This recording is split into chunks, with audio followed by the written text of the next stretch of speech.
Hello guys शुभ दुपरिया। तो आज मैं बनाबले लैसो माछर टेंगा। खूब धुनिया एखन टेंगा।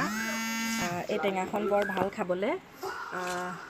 জিগা অলপমান ৰুকি লৈছোঁ। ৰুকি লৈ পেলাই কেৰাহী এখনত অকণমান মিঠাতেল দি পেলাই তাতে মেথি অলপ ফুটাই লৈছোঁ। মেথি অলপ ফুটাই পেলাই তাতে জিকাখিনি দি দিম।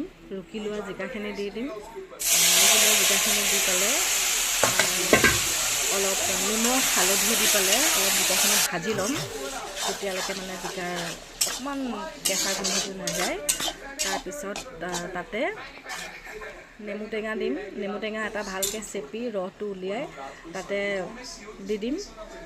তাৰপিছত গৰম পানী দি ভালকৈ উতল অহালৈকে উতলিব দিম ভালকৈ। তাৰপিছত তাতে দি দিম ভাজি লোৱা মাছ। আপোনালোকে যি মাছ ভাল পায়, মই বাহু মাছ দি বনাইছোঁ। আপোনালোকে যি মাছ ভাল পায় সেইটো দিব পাৰে। ভাল লাগে খাবলৈ। এখন টেঙা খুব ভাল হয়। তাতে মই অকণমান টেঙেচি পাত দিছোঁ। টেঙেচি টেঙা মানে আপোনালোকে কি কয় নাজানো, আমিতো টেঙেচি বুলিয়ে কওঁ। টেঙেচি দিছোঁ। ইফালে আকৌ এখন পাত্ৰ বনাইছোঁ। তাতে অলপ নহৰু থেতালি পেলাই ফৰণ দিছোঁ। অলপ ক'লা জিৰা দিম। ক'লা জিৰা দি তাতে অলপ মৰিচা শাক লৈছোঁ। অলপ মৰিচা শাক ভাজি এতিয়া কাটি লৈছোঁ। কাটি পেলাই তেলতে দি দিম। সেইটো বাৰু নেদেখুৱালেও হয়, হ'লেও মই বনাই আছিলোঁ বুলি অকণ কেপচাৰ কৰি ল'লোঁ। এতিয়া তাতে দিম মৰিচা শাকখিনি।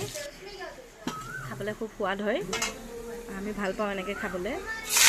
তাৰপিছত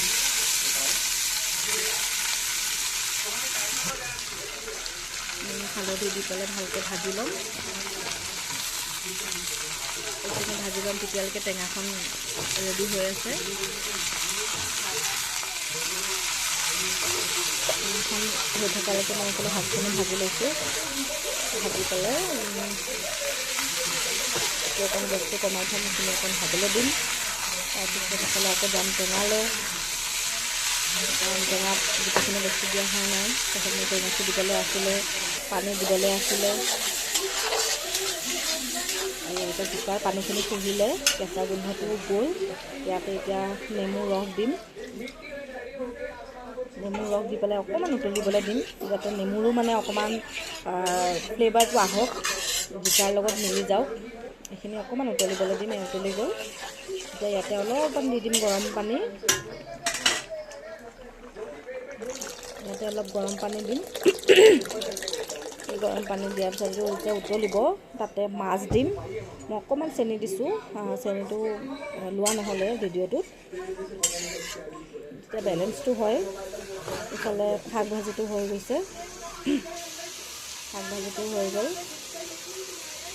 অকণমান মই চেনি দিছোঁ যাতে বেলেঞ্চটো ঠিকে থাকে। মই খানা বনালে অকণমান চেনি দিওঁৱেই, মানে গোটেই সোৱাদটো হৈ যায় আৰু চেনি নিমখ এনেকৈ মিলি যায়।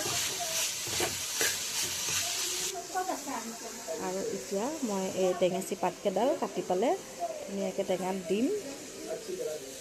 টেঙা অলৰেডি হৈয়ে গৈছে আৰু 1-2 মিনিটৰ পিছত মই গেছটো অফ কৰি দিম মাছ দি পেলাই। আমাৰ যিহেতু মানুহ কম, মই সেইকাৰণে 3 পিচ মাছ দিছোঁ। প্ৰায় তৰকাৰীত দিয়া মাছ খোৱা নহয়েই। আমি ভজা মাছে খাই ভাল পাওঁ, মই আৰু বায়ে। ঠিক মাছ 3 পিচ দিছোঁ। ভালকৈ উতলিবলৈ দিম। তাৰপিছত হৈ গ'ল মোৰ টেঙা ৰেডি।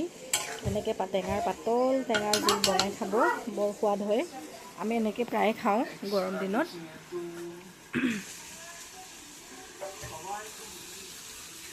এইফালে শাক ভাজিও হৈ গ'ল ৰেডি। এইটো মই আজি চৌকা এটা বনাইছোঁ, চাব আৰু কেনেকুৱা হৈছে ক'ব। যিহেতু গেছৰ বহুত নাটনি চলিছে, এই দুৱাৰমুখতে চৌকা এটাও বনাই লৈছোঁ।